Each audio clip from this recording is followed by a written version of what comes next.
y un fascículo interno cuyas fibras forman una arcada, la arcada del popliteo, bajo la cual se introduce dicho músculo, representado en el esquema por una flecha, para penetrar en la cápsula. Sobre el lado interno, el plano fibroso está reforzado por el ligamento popliteo oblicuo, cuyas fibras recurrentes están separadas del tendón, del semimembranoso, y que terminan diseminándose en el casquete externo.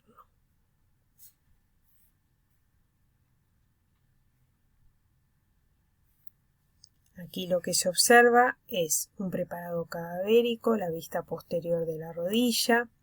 Aquí tenemos los cóndilos femorales, la protrusión de los mismos. Y lo que se observa a mayor aumento, se empieza a visualizar el ligamento en esta imagen un poquito más, con un aumento más de cerca. Y aquí es lo que se tiene justamente en la pinza.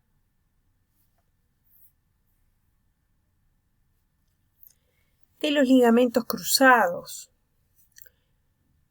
son estructuras de refuerzo central, tienen una posición intraarticular pero extrasinovial. Son dos: ligamento cruzado anterior, antiguamente llamado anteroexterno, y ligamento cruzado posterior, antiguamente llamado posterointerno, justamente por la inserción de sus fibras y la disposición de las mismas, y tienen una característica a destacar. Son cruzados por la dirección de sus fibras, pero también son cruzados con las fibras de los ligamentos laterales.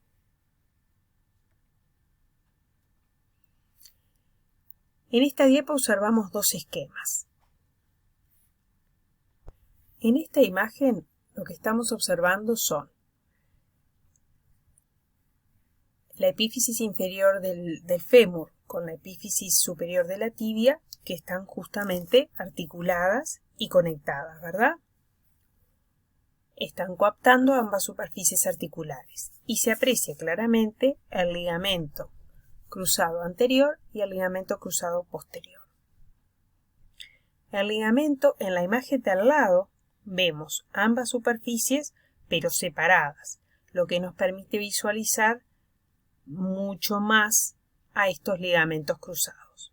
De nuevo, ligamento cruzado anterior o anteroexterno, ligamento cruzado posterior o posterointerno.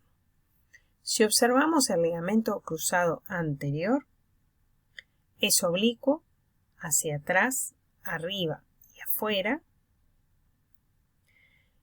y se inserta desde la superficie preespinal hacia la cara axial del cóndilo externo. Por otro lado, el ligamento cruzado posterior es oblicuo hacia adelante, arriba y adentro, y se inserta desde la superficie retroespinal hacia la cara axial y sector anterior del cóndilo interno. Ambos ligamentos se contactan entre sí, ubicándose entre ellos una pequeña bolsa serosa.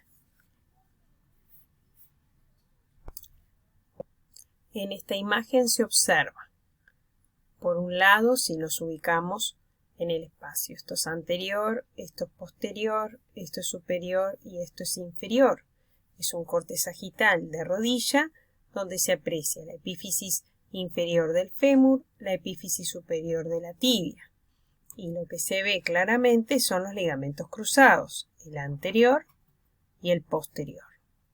La imagen de al lado es la imagen del mismo preparado pero mayor aumento. Fíjense el ligamento cruzado anterior y el ligamento cruzado posterior, que en una parte de su trayecto queda oculto por el ligamento cruzado anterior.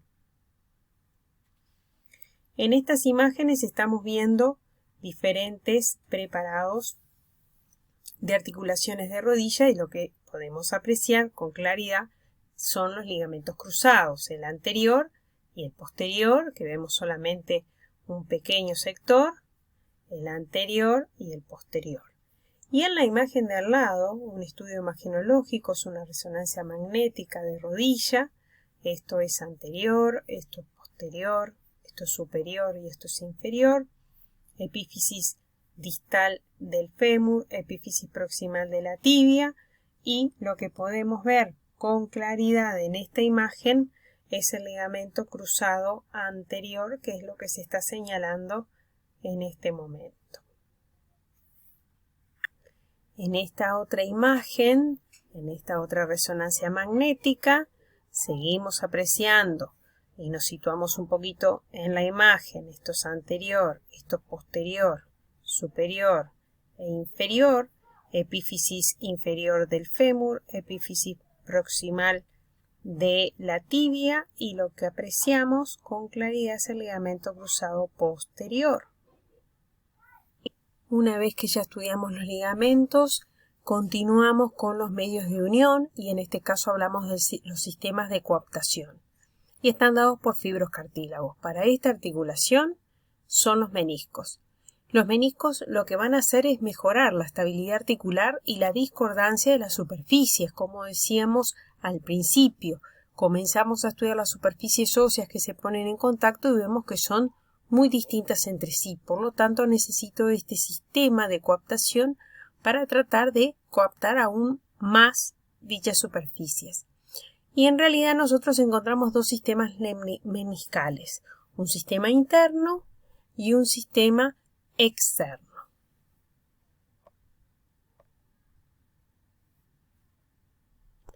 Bien, aquí tenemos tres imágenes. En la primera estamos observando un preparado cadavérico de articulación de rodilla en la cual se han separado, por un lado, el fémur de la tibia. Apreciamos los cóndilos interno y externo del fémur y apreciamos de la tibia justamente lo que son los meniscos, menisco interno y menisco externo. Al lado tenemos un esquema que nos muestra eso, menisco interno y menisco externo. El menisco externo tiene como ambos meniscos en realidad, tanto el interno como el externo, presentan como dos extremidades o cuernos, uno anterior y otro posterior, que se van a fijar a las superficies pre- y retroespinal de la tibia.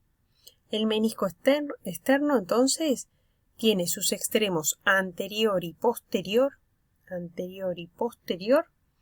próximos entre sí, dentro de las inserciones pre- y retroespinales del menisco interno y por lo tanto tiene una forma de O. Mientras que el menisco interno tiene una forma de C, es más ancho atrás que hacia adelante y lo que tiene hacia adelante, su inserción anterior, se va a reunir con la del otro menisco a través de un ligamento, que es esto que estoy señalando acá, que es el ligamento yugal o intermeniscal, que a su vez envía prolongaciones hacia la rótula formando los ligamentos meniscos rotulianos de Paussat. En la imagen de abajo tenemos un preparado cadavérico, corte sagital de rodilla, esto es anterior, esto es posterior, esto es hacia arriba y esto es hacia abajo, extremidad distal del fémur, extremidad proximal de la tibia y lo que está con la pinza justamente es el menisco. Aquí se observa una imagen de un preparado cadavérico de rodilla. Aquí encontramos la epífisis distal del fémur, la epífisis proximal de la tibia y lo que se aprecia son los meniscos. Aquí y aquí.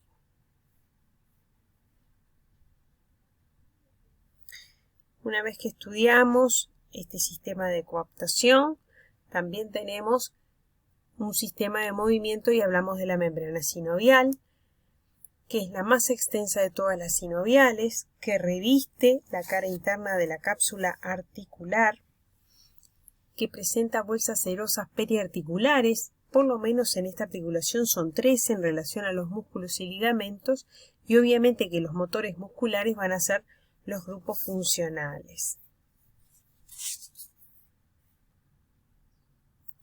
En esta imagen observamos lo que es la membrana sinovial, tapizando la cara interna de la cápsula articular,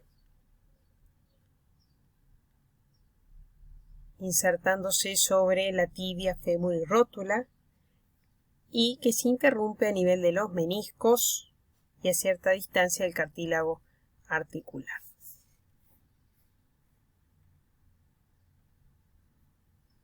Bien.